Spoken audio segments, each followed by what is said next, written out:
Hello നമസ്കാരം, എല്ലാവർക്കും മിനീസ് life സ്റ്റൈലിലേക്ക് സ്വാഗതം. ഇന്ന് ഞാൻ ഇരിക്കുന്നത് എൻ്റെ മീറ്റർ പയറിൻ്റെ അടുത്താണ്. അപ്പം എൻ്റെ പയറിനകത്ത് ആദ്യം പിടിച്ച കൺമണിയാണിത്. കണ്ടോ, എന്ത് രസമാണ്. ആദ്യം പിടിച്ചതാണിത്, ഒരു കുഴപ്പമില്ലാതെ. പക്ഷേ ഇത്ര നീളമൊന്നും അല്ലായിരുന്നു കേട്ടോ, ഇതിലും നല്ല നീളമുള്ള പയറാണിത്. ഒരേ പയർ തന്നെ ഇങ്ങനെ നട്ട് വരുന്നുണ്ടായിരിക്കാം, പയറിൻ്റെ നീളം കുറഞ്ഞിട്ടുണ്ട്. 22 മണി പയറായിരുന്നു ഇത്. എന്നാലും കുഴപ്പമില്ല, ഇത്രയൊക്കെ പോരെ നമുക്ക്. നമ്മൾ തന്നെ നട്ട് ഇത്രയൊക്കെ കിട്ടിയാൽ മതി കേട്ടോ. അപ്പോൾ എനിക്ക് ഓണത്തിന് തോരൻ വെക്കാനുള്ള പയറായി. അപ്പോൾ ഈ നിൽക്കുന്ന കണ്ടില്ലേ, നല്ലതുപോലെ വളർന്നിട്ടുണ്ട്. എൻ്റെ പയറെല്ലാം നല്ലതുപോലെ പടർന്നു കിടക്കുകയാണ്. കായും എല്ലാം വരാൻ തുടങ്ങിയിട്ടുണ്ട്, നല്ലതുപോലെ വരുന്നുണ്ട്. മുകളിലോട്ടൊക്കെ നല്ലതുപോലെ പയർ പിടിക്കുന്നുണ്ട്. പിന്നെ കൂടുതൽ ഇല, ഇഷ്ടംപോലെ ഇലയുണ്ട്. ഇപ്പോൾ ഈ മഴയും കൂടെ ആയതുകൊണ്ട് ഇഷ്ടംപോലെ ഇലയും നല്ല വാച്ച് കയറി വരുന്നുണ്ട്. അപ്പോൾ നമ്മൾ ഇടയ്ക്കിടയ്ക്ക് നല്ല ഈ ഇങ്ങനെ ഇല അങ്ങ് നുള്ളിക്കളഞ്ഞേക്കണം.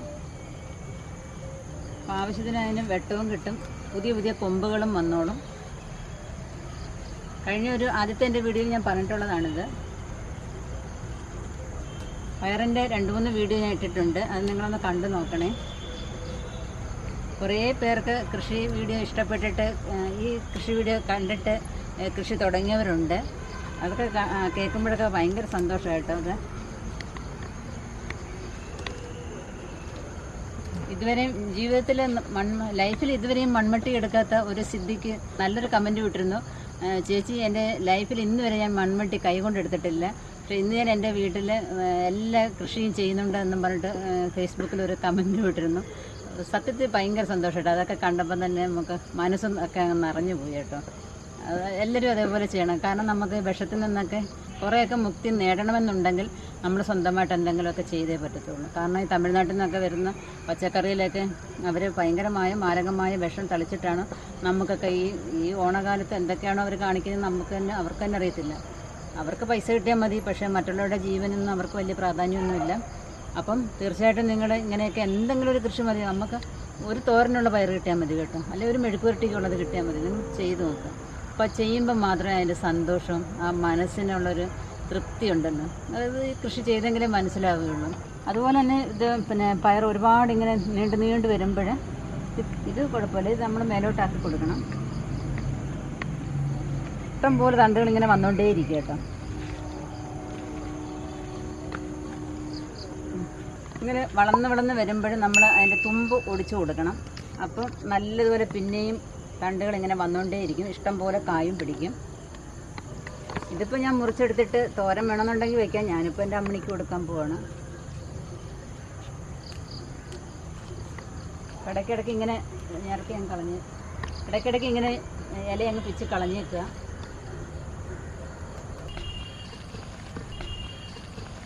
പയറിൻ്റെ മൂട്ടിൽ നിന്ന് തന്നെ കാ പിടിച്ച് ഇങ്ങനെ കിടക്കുകയാണ്, ഉണ്ടല്ലോ. അപ്പോൾ ഇതൊക്കെ കാണുമ്പോൾ എനിക്ക് സത്യത്തിൽ എന്താ ഒരു സന്തോഷം പറയുന്നു. എൻ്റെ പൊന്നോ, എന്ത് രസമാണ് ഇത്. ഇപ്പോൾ തറയിൽ കിടക്കാതെ ഇതിനെങ്ങോട്ടും മേലോട്ട് കിടത്താൻ, മണ്ണിൽ കിടന്നാൽ അതിനൊരു വിഷമമല്ല. അപ്പോൾ 2 ദിവസം കൂടെ കഴിയുമ്പം പിച്ചാം. അപ്പോൾ ഓണത്തിനൊക്കെ തോരൻ വയ്ക്കാനായിട്ട് കളക്ട് ചെയ്ത് വെക്കാം.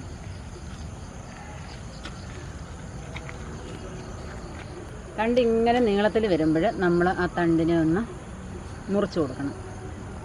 കണ്ടില്ലേ, ഇങ്ങനെ അങ്ങ് മുറിച്ച് കളഞ്ഞാൽ പിന്നെ ഇഷ്ടം പോലെ കൊമ്പുകൾ ഇങ്ങനെ വന്നുകൊണ്ടേയിരിക്കും, പൂക്കളും വന്നുകൊണ്ടിരിക്കും, നല്ലതുപോലെ കായും പിടിക്കും. ഇതൊക്കെ ഒന്ന് പടർത്തി കൊടുക്കണം. ചാഴിയൊന്നും കയറില്ല എന്നുണ്ടെങ്കിൽ ഇഷ്ടം പോലെ പയർ പിടിക്കുന്നതായിരിക്കും. സംഭവം മുകളിലോട്ടുണ്ടായിരുന്നു, അപ്പോൾ എല്ലാം കൂടെ അങ്ങ് മുകളിലോട്ട് പടർന്ന് കയറി. കണ്ടില്ലേ, കുറേയും കൂടെ വിസ്താരത്തിലായിരുന്നെങ്കിൽ നല്ലതുപോലെ പടർത്താമായിരുന്നു.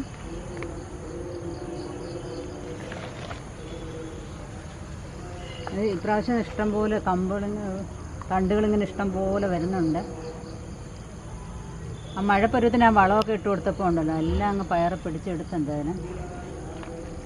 അപ്പം നിങ്ങൾ ഈ പയർ കൃഷിയൊക്കെ കണ്ടിട്ട് നിങ്ങളൊന്ന് കൃഷി ചെയ്യണം കേട്ടോ. ഒരു 4-5 മൂടെങ്കിലും നട്ടാൽ നമ്മുടെ വീട്ടിലേക്ക് ആവശ്യമുള്ള പയർ നമുക്ക് എന്തായാലും കിട്ടിയിരിക്കും. അപ്പോൾ തീർച്ചയായിട്ടും നിങ്ങൾക്ക് എവിടെന്നെങ്കിലും പയറരി കിട്ടുന്നുണ്ടെങ്കിൽ അത് കളക്ട് ചെയ്തിട്ട് നിങ്ങൾ നടാൻ ശ്രമിക്കുക. ഇനിയിപ്പോൾ മഴയൊക്കെ കഴിയുമ്പോൾ വേണമെങ്കിൽ തീർച്ചയായിട്ടും നടാം. സെപ്റ്റംബറൊക്കെ ആയല്ലോ, ഇനി എന്തായാലും മഴയൊക്കെ നിൽക്കുമായിരിക്കും. അപ്പോൾ നടാൻ പറ്റിയ സമയമൊക്കെയാണ്. തീർച്ചയായിട്ടും നട്ടുപിടിപ്പിക്കുക. ഈ പയർ രീതി നിങ്ങൾക്ക് ഇഷ്ടപ്പെട്ടു എന്ന് വിചാരിക്കുന്നു. ഇഷ്ടപ്പെട്ടു എന്നുണ്ടെങ്കിൽ ലൈക്ക് ചെയ്യാനും ഷെയർ ചെയ്യാനും മറക്കരുത്. സബ്സ്ക്രൈബ് ചെയ്യാൻ ഒട്ടും മറക്കണ്ട കേട്ടോ. സബ്സ്ക്രൈബ് ചെയ്യുമ്പോൾ തൊട്ടടുത്തുള്ള ബെൽ ഐക്കണും കൂടെ ഒന്ന് ക്ലിക്ക് ചെയ്തേക്കുക. അപ്പോൾ ഞാനിടുന്ന വീഡിയോസിൻ്റെ നോട്ടിഫിക്കേഷൻ യഥാസമയം നിങ്ങൾക്ക് വരുന്നതായിരിക്കും. അപ്പോൾ അടുത്ത വീഡിയോയിൽ കാണുന്നതുവരെ ഞാൻ മിനി. നന്ദി, നമസ്കാരം.